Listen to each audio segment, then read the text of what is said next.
What's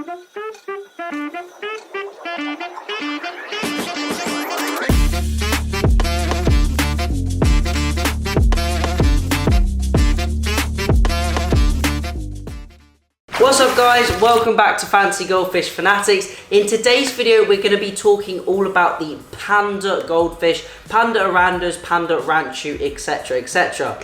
Now I'm very pleased to announce that I'm back to full health, or nearly full health now. I can finally speak properly again, as you probably saw in the last video where I really was not feeling well at all, and I've been so far behind on YouTube videos. Now I did mention in the last video that it is very hard for me to keep doing 2 videos every single week. I'm going to try my best to keep on track, but some weeks there may only be 1 video coming out, and I just wanted to highlight that from the last video, obviously in this video as well. But I'm very pleased that I'm feeling much better, and now I can record some more videos. Now, I have spoken about some very exciting news and something very exciting coming up in the near future. I did actually mention that, I think it was about 3 videos ago, and I'm actually going to be talking a little bit more about that at the end of this video, so make sure you stay tuned for that. But first of all, let's talk about what this video is about.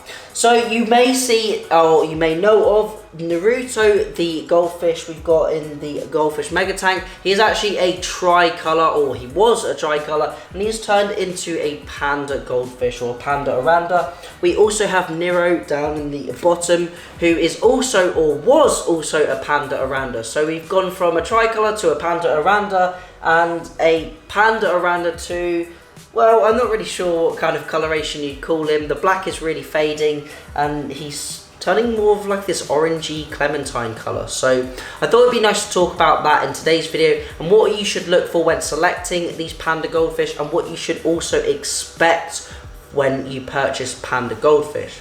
Now, generally your panda aranda or panda ranchu will be a nacreous based fish. They won't be a metallic fish. There are metallic variants, and I have seen a couple of metallic panda fish, but I would say you're more likely to get the nacreous sort of calico or matte or super matte coloured fish from your local fish store or your Fancy Goldfish specialist.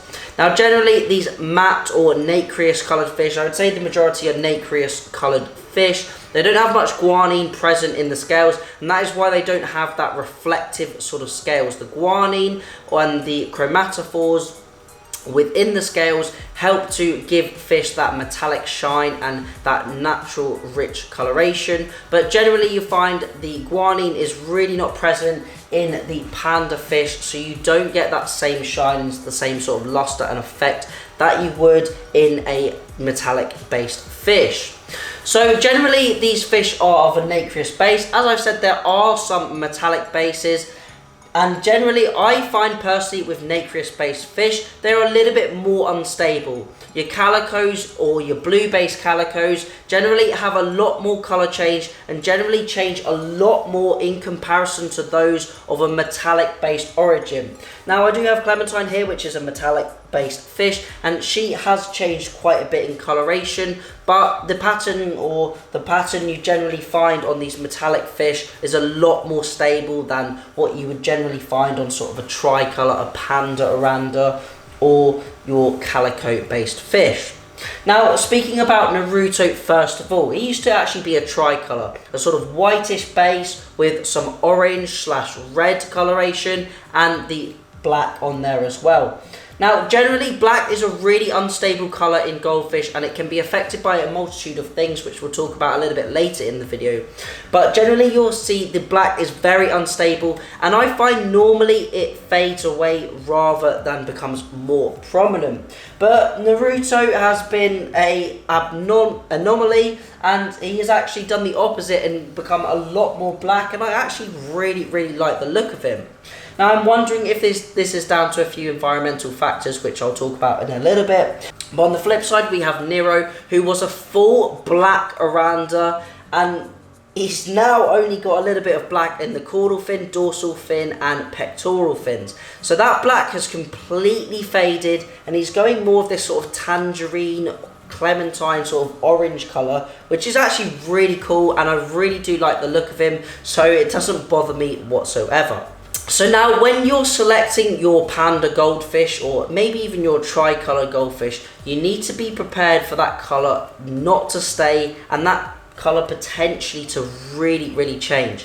And this is one of the reasons I select my fish mainly on the body type, mainly on the body shape, the wen growth, the structure, the fins, the swimming pattern, etc. because I'm not too fussed and focused about whether that pattern is going to change. Obviously I want to be selecting fish with really good strong colour and strong pattern, but that's obviously going to change in time, and I'm not too focused on that if it does, or when it does, I should probably say.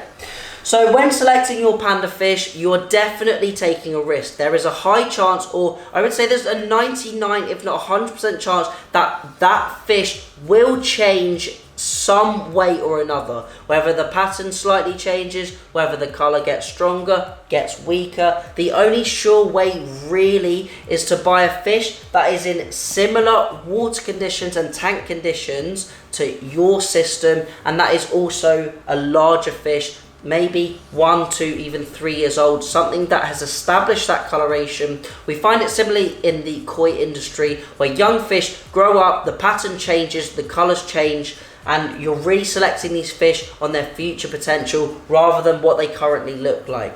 So when you're going into your shop, you're looking at your panda fish, they look absolutely stunning. You've got your black and white contrast, they look absolutely phenomenal. Just be prepared for that pattern to change and that colour to change as you go on in the future, and you have these different environmental factors that may cause different changes and effects to these fish.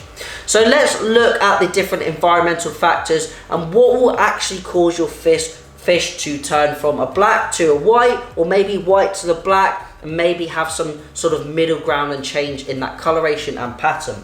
So first of all, some of my personal observations. When I first purchased Nero, he was a fully black fish, and I actually imported him myself. Put him into the Goldfish Mega Tank. We had originally black sand and a black background. Now his colour was very stable, didn't notice too much change in that coloration, but I did remove the black sand and I actually let a green carpet algae grow. Now this meant that the tank was a little bit lighter. We had lots of green algae on the bottom, and his colour started to fade, and it is now sort of turning into this tangerine orange colour. And I'm wondering if having the original black sand and black background in the tank would have made any difference to the stability and him actually keeping that colour, whether maybe it hasn't played a part too. Now, lighting is also another thing that I think is really important. I've often seen lots of fish kept in outdoor ponds developing black coloration and sort of random black patterns, especially on metallic fish where you have like a red and white or an orange and white fish. I've seen them develop a lot of black in outdoor conditions. Now, I don't know 100% if that is down to the strong UV lighting from the sun, or whether that's down to sort of environmental water conditions, but I have seen it on quite a few different scenarios, and I even had it occur on my Japanese top view ranchu that I did have outside. They sometimes developed a little bit of black. I don't think this was down to poor water quality being ammonia, etc. I think this was maybe down to some environmental factor, like potentially UV light causing this colour, similarly to humans where we sit out in the sun and our skin starts to tan. I'm wondering if there's a path sort of maybe that this could go down, and maybe there could be an experiment done to see how that lighting actually affects the colours. So I think lighting plays a very important part in your goldfish's colours and having the stability. Now personally, I can't say whether strong or dim light is going to affect the colours positively or negatively. I know with arowana fish, they use tanning lights and high UVA and high UVB to tan the fish, which supposedly increases their colour, makes them more vibrant. So I'm wondering if that sort of goes across a similar line with the goldfish. And my AI hydras that I have above the tank, the lighting system, is a very strong LED lighting system, and I'm wondering if that's having a positive effect on the fish's colour, maybe improving it, or maybe it's actually caused the black to sort of disappear and dissipate from Nero himself. Now, another factor is water quality. Having poor water quality means that your fish's colours are not going to be as strong and vibrant. The fish aren't going to be as happy and healthy. Having low nitrate levels, low phosphate levels, and doing regular water changes is going to ensure that the colour of your goldfish is going to be tip-top condition and the best it could possibly be.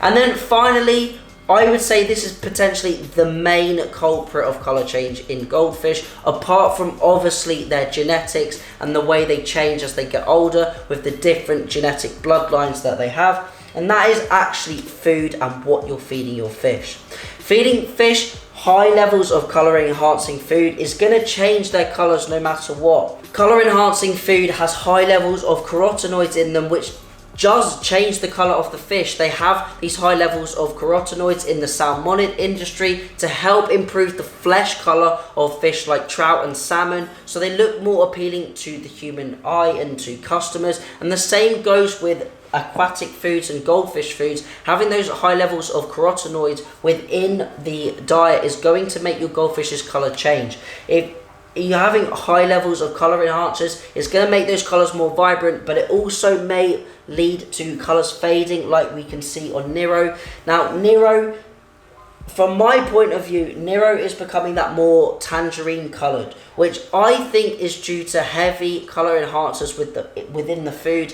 And I'm wondering if not having any colour enhancers in the food would actually lead him to become more of a whitish colour. Obviously, that is just my own opinion and some sort of sceptical views that I've come up with, because there is no scientific backing to that. But I'm really wondering if those high level of red sort of colorants that are within the food is causing Nero to change colours and sort of move away from that whitish background that he originally was as the black started to fade.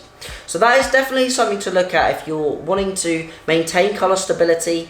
Maybe you could work out an experiment where you would feed some fish colour enhancing foods and the others not, and sort of see what happens. Now, we do have the black substrate in the tank now, and we do have the black background.